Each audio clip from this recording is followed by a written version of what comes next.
ગુજરાતી કલાકાર વિક્રમ ઠાકોર સરકારથી નારાજ થયા છે। ગાંધીનગર વિધાનસભામાં ના બોલાવતા તેઓ નારાજ થયા છે। કલાકારોના અલગ અલગ ગ્રુપ બની ગયા હોવાની વાત વિક્રમ ઠાકોરે કરી। ઠાકોર સમાજના બીજા કલાકારોને પણ નથી બોલાવવામાં આવ્યા। ઠાકોર સમાજના નેતાઓએ ધ્યાન આપવું જોઈએ। ગુજરાતી કલાકારોને રાજ્ય સરકારે બોલાવ્યા હતા। ગીતા રબારી, કિંજલ દવે જેવા કલાકારોને બોલાવ્યા હતા।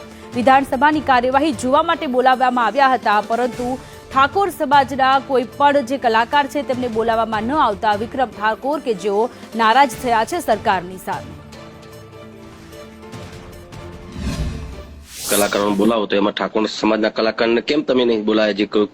જે તમે કોઈને કામ આપ્યું છે તો એ મિત્રોને તમે પૂછજો।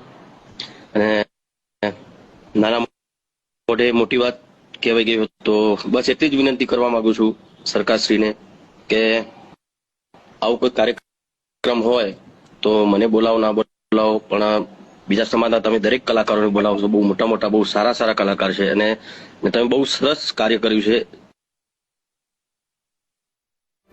વિક્રમ ઠાકોર કે જેઓ સરકારથી નારાજ થયા છે, વિધાનસભાની કાર્યવાહીને જોવા માટે કેવા પ્રકારની કામગીરી થાય છે, કેવી રીતે કામગીરી થાય છે તે જોવા માટે ગુજરાતી કલાકારોને બોલાવવામાં આવ્યા હતા। કિંજલ દવેને બોલાવવામાં આવ્યા હતા, જિગ્નેશ બારોટને બોલાવવામાં આવ્યા હતા, પરંતુ વિક્રમ ઠાકોર કે જેમને ઇન્વાઇટ મળ્યું ન હતું ને એટલા માટે તેઓ નારાજ થયા છે। આ સાથે તેમણે એ પણ આક્ષેપ કર્યો છે કે ઠાકોર સમાજના જે નેતાઓ છે તેઓ આ બાબતે ધ્યાન રાખે, કારણ કે ઠાકોર સમાજના કોઈ પણ કલાકારને આ વિધાનસભાની ગૃહની જે કાર્યવાહી છે તે જોવા માટે ઇન્વાઇટ કરવામાં આવ્યા ન હતા।